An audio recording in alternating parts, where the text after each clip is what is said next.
Hello, my name is Tanya Ettinger with Weddings of Pittsburgh, and today I am doing a tutorial to show you how to make Great Gatsby tuxedo napkins. It's very easy. And so you'll get yourself a napkins, box of napkins here. Take one out.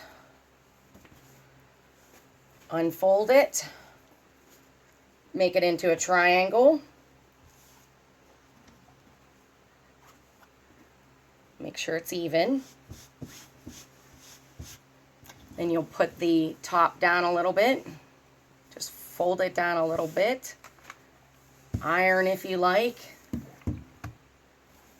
flip it over to the other side, take your ends, bring them into a point in the middle, giving you that tuxedo look, so you can see that. And then we're going to flip that over.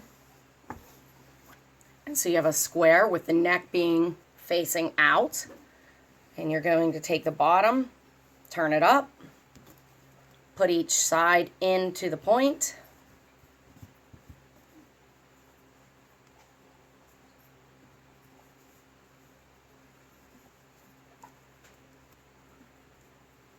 Iron to keep it in place. Don't iron your fingers. This is obviously something that I never do, ironing, but on occasion. And there you have it, your tuxedo napkin. Tanya Ettinger with Weddings of Pittsburgh, your favorite wedding and event planner.